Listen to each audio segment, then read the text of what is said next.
the first video of the chapter New Kings and Kingdoms, we discussed about the Chauhan rulers. And the Chauhan rulers were also known as Chahamanas. They had control over Delhi and Ajmer. And the best known ruler of Chauhans was Prithvi Raja III, and he defeated an Afghan ruler Sultan Muhammad Ghori in 1191. But the very next year, Prithvi Raja III was defeated by him in Tarain War 1192. It means that Prithvi Raja III ने Afghan ruler सुल्तान मोहम्मद गोरी को 1191 में हराया था, लेकिन उससे बिल्कुल next year 1192 में तराइन के युद्ध में सुल्तान मोहम्मद गोरी ने पृथ्वी राजा चौहान को हरा दिया और इस युद्ध में पृथ्वीराज चौहान जो थे वो मारे गए थे. Till now we have discussed about the dynasties and the kingdoms of North India, and now we are going to discuss about the Chola kingdoms of South India. At your page 22, a map is given to you of the Chola rulers, and the topic is from Uraiyur to Thanjavur.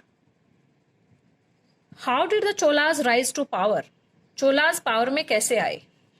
A minor chiefly family known as Mutrayar held power in the Kaveri Delta. Kaveri delta में एक chiefly family थी जो जिसे मुत्रयार के नाम से जाना जाता था. उनका कावेरी डेल्टा पे कंट्रोल था.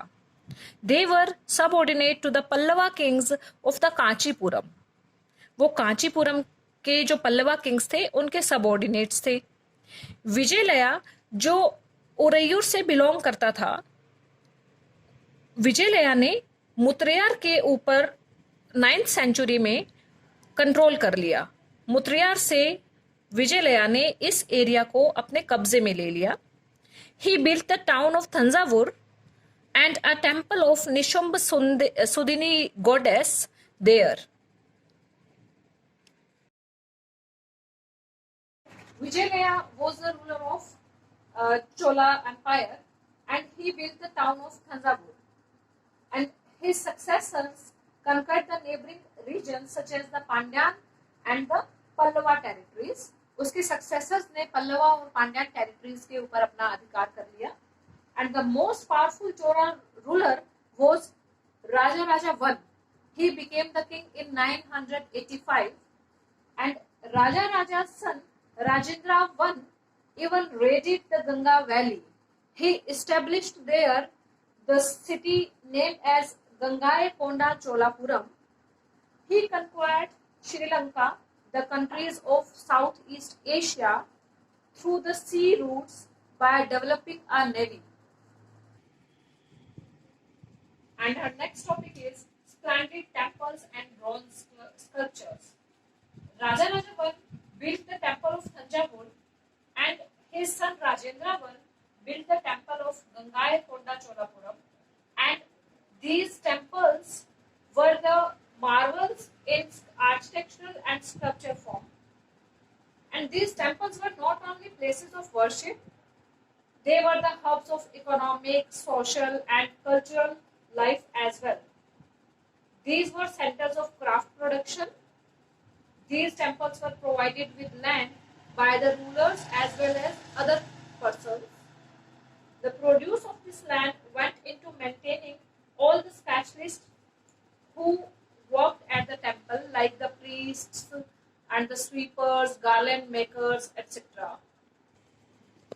ये जो temples थे सिर्फ पूजा के लिए ही स्थान नहीं थे. इससे temples के आसपास जितने भी लोग रहते थे उनके लिए ये इकोनॉमिकली, सोशल और कल्चरल लाइफ का एक सेंटर हब बन गए थे.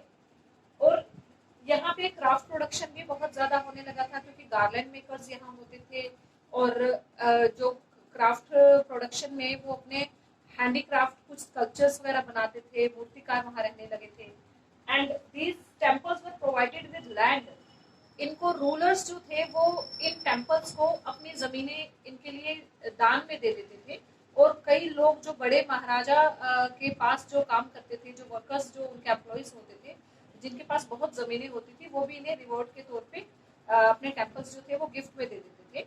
तो जो प्रोड्यूस होती थी इन जमीनों से, जितने भी क्रॉप्स से जो प्रोड्यूस होती थी, वो यहाँ पे काम करने वाले लोगों की मेंटेनेंस के लिए और इन टेम्पल्स की मेंटेनेंस के लिए उस पैसे को यूज कर लिया जाता था.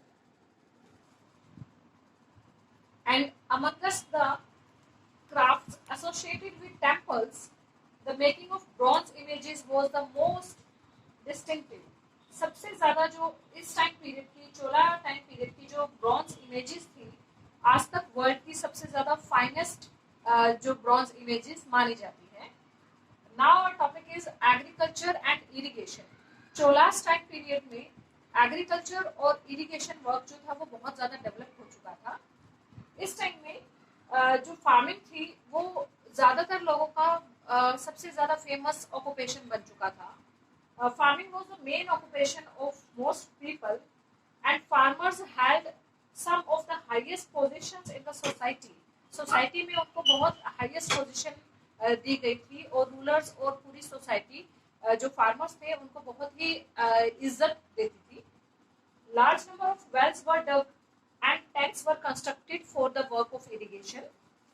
Dams were built to use for agriculture and channels carried water from such dams to distant farms. दूर के जो खेत थे उनके लिए कुछ चैनल्स को बनाया गया था जो डैम से पानी लेकर के आगे उन खेतों तक पहुंचाते थे. And artificial lakes were also constructed for this work.